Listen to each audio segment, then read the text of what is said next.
नमस्ते, आदाब। इस साल भी हम अंतर्राष्ट्रीय योग दिवस मनाने जा रहे हैं और इस बार की थीम बहुत ज्यादा इंटरेस्टिंग है क्योंकि इस बार की थीम है योगा फॉर विमेन एम्पावरमेंट, यानी महिला सशक्तिकरण के लिए योगा।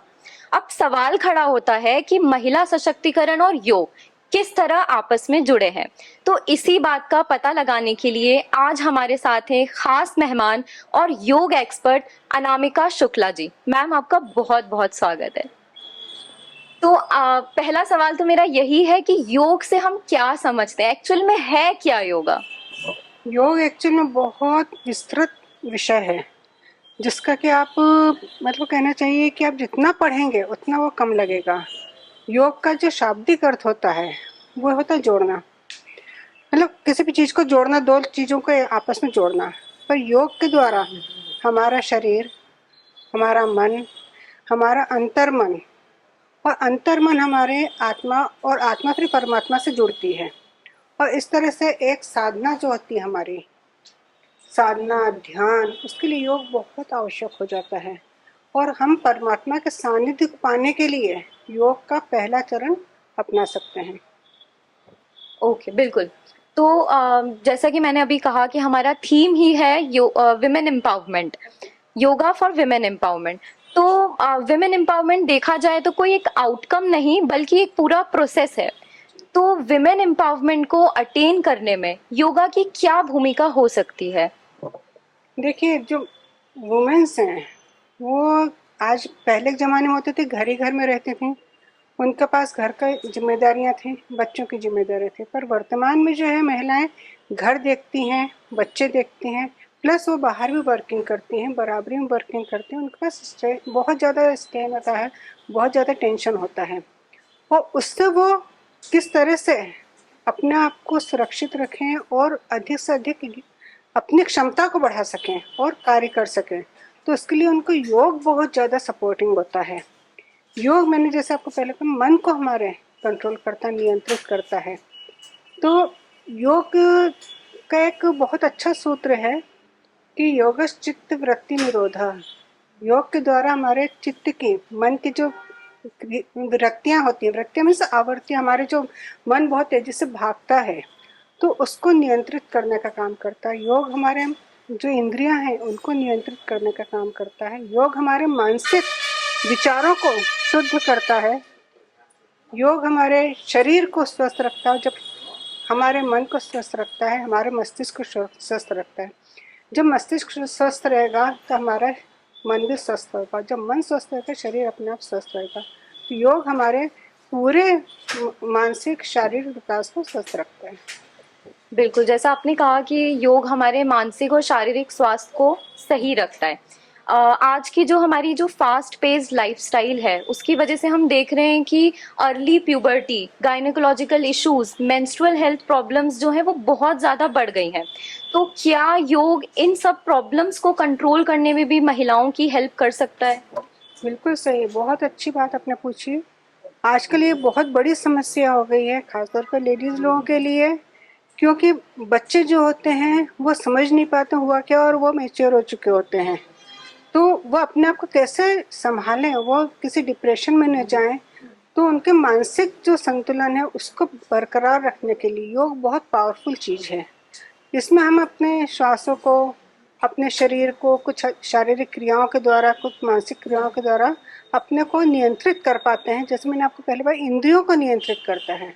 तो जब वो इंद्रियों को नियंत्रित करेगा तो हमारे बच्चे स्वयं सक्षम हो जाएंगे अपने आप को समझने में और अपनी परिस्थितियों को सुचारू रूप से टैकल करने में।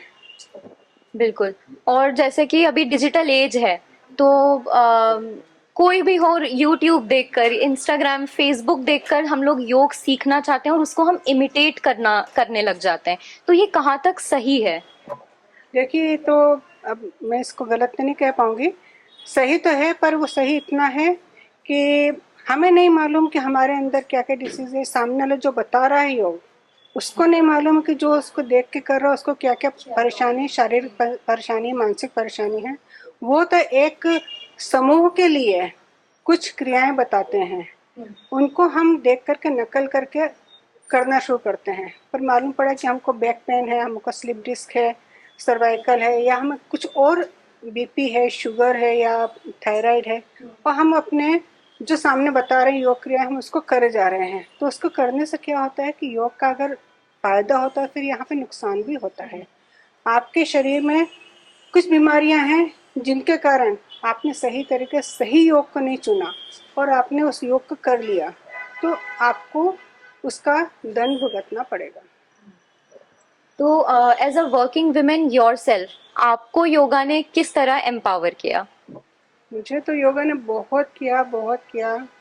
क्या है कि जब मैं यहाँ पे आई थी इंदौर में, तो मेरे पास कुछ काम नहीं था, मैं बहुत फ्रस्ट्रेट थी, मैं करूँ क्या।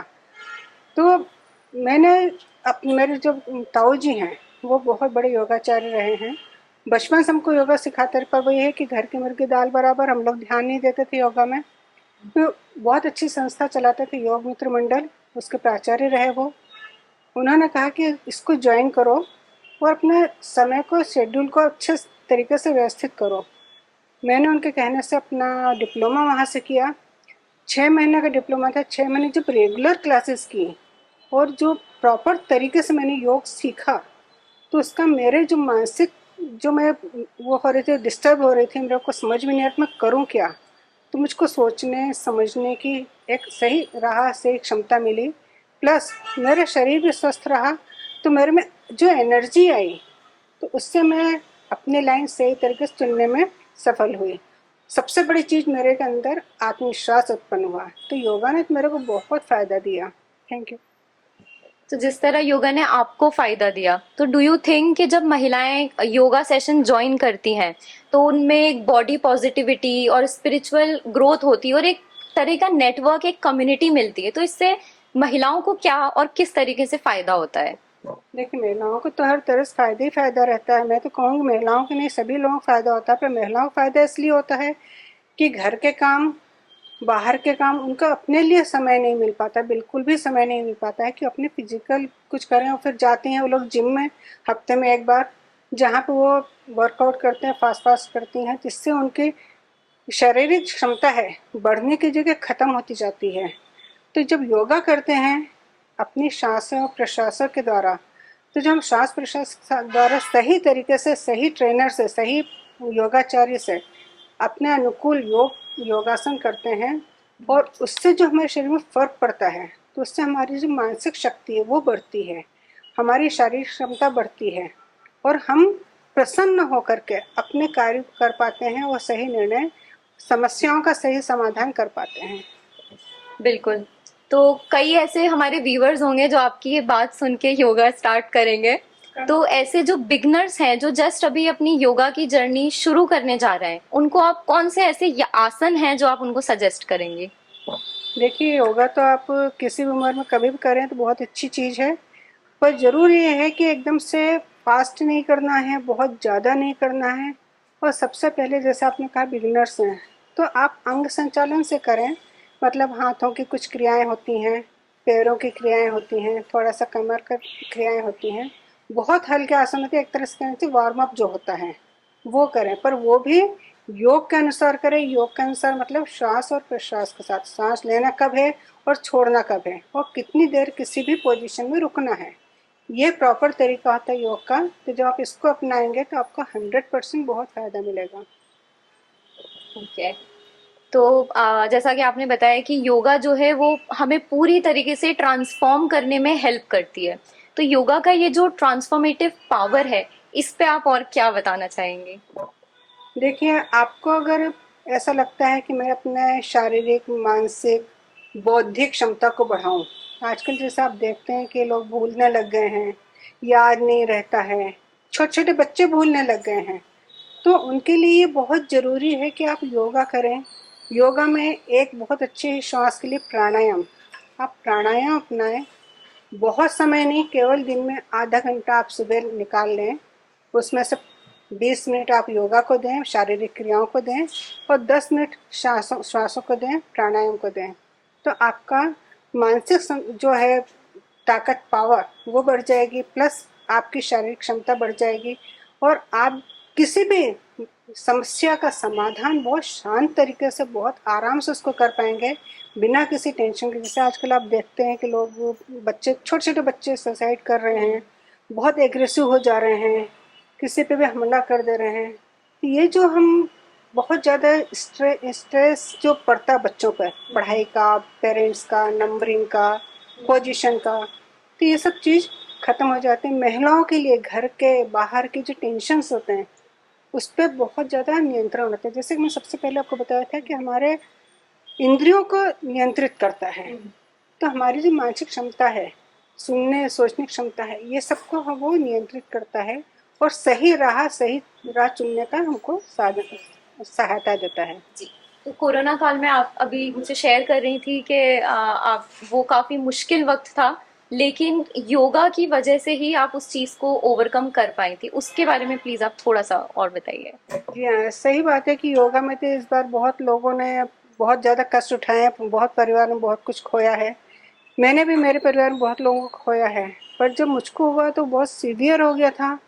मेरे तो घर के लोगों को लगा कि अब ये नहीं रहेंगे, पर मेरा खुद का जो, मैं योगा जिसको मैंने बताया कि मेरा खुद का विल पावर जो है बहुत स्ट्रांग रहता है इसमें। तो मुझको बस अंदर से लगता है मेरे को कुछ नहीं होना है, मेरे को कुछ नहीं हो, मेरा ऑक्सीजन लेवल बहुत कम हो जा रहा था। तो वो मैंने, मतलब हॉस्पिटल में एडमिट रही मैं 8 दिन, पर वहाँ से आकर के मैंने अपना खुद ही योगा किया। मैंने सुबह, दोपहर और शाम प्राणायाम किया। प्राणायाम करने से मेरे को सबसे ज़्यादा फ़ायदा हुआ, मेरे ऑक्सीजन लेवल 97, 98, 99 लेवल तक पहुंचा है वो। और मुझे किसी तरह कोई मेडिसिन नहीं लेनी पड़ी, किसी तरह कोई डॉक्टर की सहायता नहीं लेनी पड़ी। प्लस वो समय ऐसा होता क्वारंटाइन का कि इंसान बहुत ज़्यादा फ्रस्ट्रेट हो जाता है और निराश हो जाता है। पर मेरे, चूँकि मैं सुबह 6 बजे से 5 बजे से उठ के योगा करती थी, तो मुझे इन सब चीज़ों का कोई प्रभाव नहीं पड़ा। मेरे मानसिक, मतलब मस्तिष्क में कोई किस तरह का तनाव नहीं रहा और मैं बहुत आराम से, वो 15 की नहीं, मेरे को 20 दिन मैं क्वारंटाइन में रही और 20 दिन में आराम से रह ली। मेरे को मालूम ही नहीं पड़ा कि कब मेरा क्वारंटाइन ख़त्म हो गया। वाह। तो क्या इसके अराउंड कोई ऐसी रिसर्च भी है जो ये प्रूव करे कि हाँ, योगा में एक्चुअल में ट्रांसफॉर्मेटिव पावर है? हाँ, योगा में रिसर्च बहुत हुई। अभी कुछ दिन पहले मैंने पढ़ा, मैं थोड़ा सा भूल रही हूँ उस चीज़ को कि कहाँ पे वो है, पर फॉरेन में कहीं पर हुआ था बहुत पहले कि वो 500 लोगों पर रिसर्च की गई योगा के पावर की, कि योगा का क्या प्रभाव पड़ता है उनकी एज का, उनके मानसिक का, उनके स्वास्थ्य का। तो ये उन 500 लोगों पर जब रिसर्च हुई, चूँकि योगा का प्रभाव तुरंत नहीं पड़ता है, इंस्टेंट नहीं होता है, थोड़ा सा लंबे टाइम में होता है, पर वो स्थायी होता है। तो जब वो उन लोगों पर रिसर्च हुई थी, जिन्होंने रिसर्च करी, उन लोगों ने कुछ समय बाद उनको 10-1 साल बाद छोड़ दिया वॉच करना।